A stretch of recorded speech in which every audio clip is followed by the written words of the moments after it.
En la continuidad de identidad privada, la idea es retomar este tema que quedó planteado en el diálogo con la licenciada Bonino y tal vez profundizarlo y tomar el ejemplo de cómo estas cuestiones repercuten en el aula, para lo cual mucho agradecemos la presencia de una profesional, profesora de psicología, especialista en educación sexual integral, que es la profesora Fabiana Gómez Córdoba. Muchísimas gracias por estar con nosotros. Muchas gracias a ustedes por la invitación. Y una docente del nivel medio, la profesora Liliana Mascanfroni.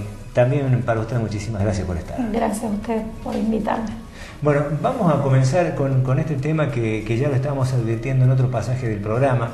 ¿Qué consecuencias puede provocar en los niños un divorcio conflictivo, fundamentalmente en la conducta de los chicos? Bien, habría que tener en cuenta varios factores. En primero de ellos es la causa del divorcio. Cómo era la relación previa y la convivencia de este grupo familiar previo al divorcio.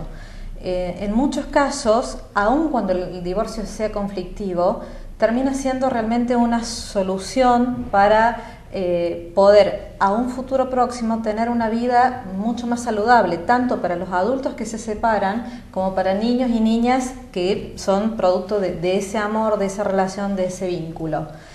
Otro factor a tener en cuenta es la edad que tienen esos hijos e hijas al momento del divorcio. No es lo mismo que se separen en la primera infancia, por ejemplo, entre los 0 y los 3 años, que en edad primaria o que en edad de escuela secundaria, donde las identificaciones que tiene cada uno de esos niños o niñas con su papá o con su mamá, donde, por ejemplo, en la preadolescencia, donde comienzan a formarse los primeros vínculos de amor, empiezan a tener el primer enamoramiento, y por lo tanto este papá y esta mamá son unas referencias muy importantes.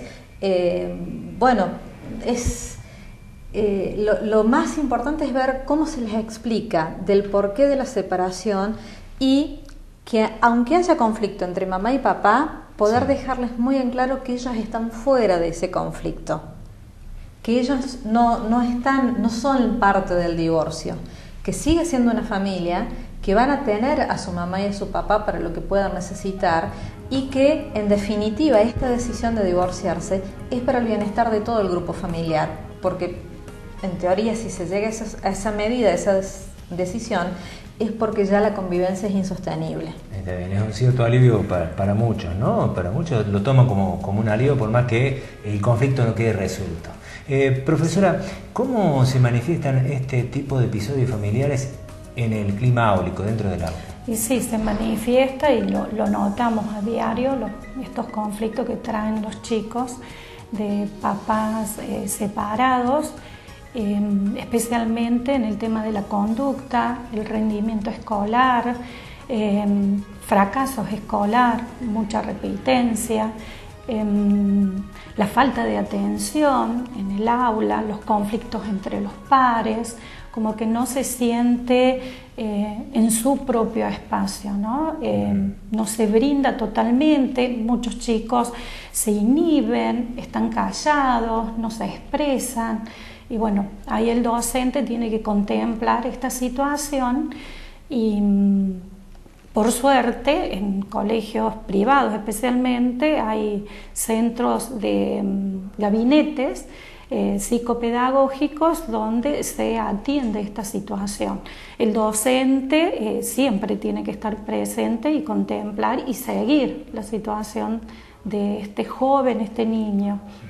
Profesora, en épocas en donde todavía está muy cuestionado este tema del síndrome de alienación parental, ¿esto es lo que se evidencia, lo que evidencian los chicos después de un divorcio, una separación conflictiva? Bien, en relación al supuesto síndrome de alienación parental, más conocido como el SAP, lo más importante para decir, y en esto quiero ser absolutamente clara y contundente, es que es un síndrome totalmente inexistente. ni la Organización Mundial de la Salud, ni la Organización Panamericana de la Salud, ningún colegio profesional de psicólogos o psicólogas en todo el mundo, nadie, ni institucional ni profesionalmente, han reconocido la existencia del SAP. Es más, está excluido tanto del DSM-4 como del DSM-5, que son los diccionarios de salud mental, que es donde sale toda la lista, el catálogo de enfermedades mentales que es tenida en cuenta por psicólogos, psicólogas y psiquiatras de todo el mundo, del universo entero. Este falso síndrome es una herramienta utilizada por algunos de los progenitores que, sobre todo en casos legales, donde uno de ambos progenitores, en general son en casos de denuncias de abuso sexual infantil, y la defensa que tienen estos supuestos abusadores es incorporar jurídicamente el SAP. Al respecto, quiero, por ejemplo, poner como muestra un fallo judicial muy reciente de la semana pasada de una jueza ejemplar realmente, Graciela Joffre, de Villa Gesell, donde desestimó, pero de manera contundente, al SAP para ser utilizado por vía judicial. Pero además es importante en este caso puntual decir lo siguiente. En un caso de denuncia de maltrato, violencia o abuso, puntualmente también y sobre todo el más aberrante de los abusos, que es el abuso sexual infantil, frente a una sospecha de este caso, está bien, no está comprobado. Ese papá, ese abuelo, esa mamá denunciada sí tienen derecho a tener vínculos con sus hijos o hijas, pero este hijo o hija fundamentalmente tiene derecho a su resguardo emocional hasta que se dicte sentencia. Por lo tanto, es de vital importancia que este hijo e hija no tenga, hasta el momento de que se dicte sentencia, no tenga contacto con ese progenitor. Después se pueden restablecer los lazos. ¿Por qué? Puntualmente en el caso de abuso sexual infantil, es muy difícil, son muy pocos los casos donde niños y niñas se han animado a hablar y a contar. Y de ese porcentaje son menos todavía los casos donde ha habido alguna persona adulta que les ha creído y donde el caso ha terminado en una denuncia formal. Son ínfimos. El niño o la niña hablan, se realiza la denuncia. Hay unos sentimientos tan encontrados de amor y de odio, de alivio y de culpa, porque además es el abusador quien se encarga de trasladarle la culpa del abuso a ese niño o niña, diciéndole frases como: es tu culpa, vos me provocaste, yo lo hago porque te amo. Si vos le contás esto a mamá, mamá se va a enojar conmigo y nos vamos a separar. ¿Vos querés que nos separemos? Si vos le contás a fulanito lo que yo te hago y papá va a ir preso, ¿vos querés que papá vaya preso? Entonces hay un sentimiento de culpa muy grande y esto hace que, fíjate qué delicado, basta solamente una mirada del abusador para que ese niño o niña se retracte en la denuncia. Así de peso tiene, de efecto emocional tiene la presencia, solo la presencia del abusador frente a ese niño o niña. Por lo tanto, repito, es sumamente importante que hasta que haya sentencia se resguarde emocionalmente a ese niño o niña, evitando el contacto con ese progenitor denunciado. Está bien, profesora.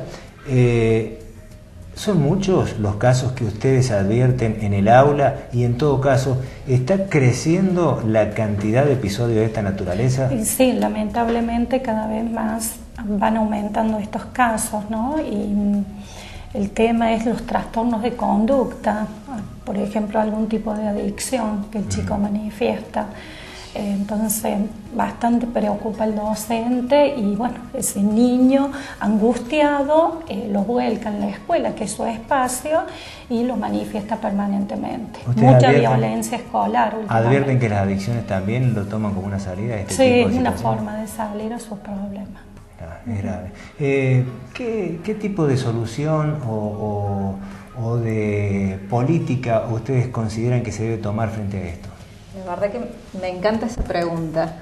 En primer lugar, es importante destacar que la solución no tiene que venir de mano de él o de la docente, sino que tiene que ser institucional.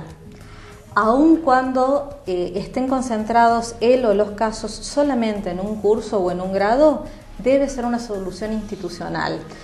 Tenemos una herramienta que es maravillosa, que es la educación sexual integral, donde no solo vamos a trabajar sobre los aspectos biológicos de la sexualidad, sino también sobre esto, sobre los vínculos, sobre los afectos, las emociones y fundamentalmente sobre el diálogo como instrumento de resolución de conflictos. Se trabaja fuertemente lo que es la construcción de una autoestima positiva, que lo que comentaba aquí la profesora, estos problemas de adicciones, de vínculos violentos dentro del aula y fuera de ellos, tienen que ver con esto. Tenemos como escuela que tener noción de que los contenidos intelectuales no son ni el único ni el principal aprendizaje que los chicos realizan dentro de la institución. Tenemos que ser conscientes de la importancia de dar la oportunidad de desarrollar habilidades psicosociales, comunicacionales, y también no hablar en términos de fracaso y éxito en la vida, sino esto de el divorcio es un fracaso. En realidad el divorcio no es un fracaso. El divorcio simplemente es cerrar un ciclo que posiblemente en muchos casos haya sido feliz durante mucho tiempo y que el haber tomado esa decisión de divorciarme seguramente me implica un aprendizaje terrible a mí como adulta y a mis hijos e hijas también, donde sé que puedo siempre tener una oportunidad de ser feliz, porque uno se divorcia para eso, para terminar esto que no me está haciendo feliz y que me voy a dar la oportunidad sola, el día de mañana con otra pareja, como sea, pero lo hago para estar feliz y para, siendo feliz yo, enseñarle a mis hijos y a mis hijas que lo sean. Quedarse en una pareja solamente por miedo, por necesidad económica, por el que dirán, es enseñarle a esos hijos e hijas que puedan rescindir de su felicidad. Enseñarles que siempre se puede, que cuando uno se cae siempre hay posibilidades de levantarse. Enseñarles a que la manera de resolver los conflictos es a través del diálogo. A que separarme de alguien no significa dejar de quererlo o de cuidarlo. Es uno de los aprendizajes más importantes que puedo brindarle a cualquier joven. Y eso se puede hacer en la casa y en el aula.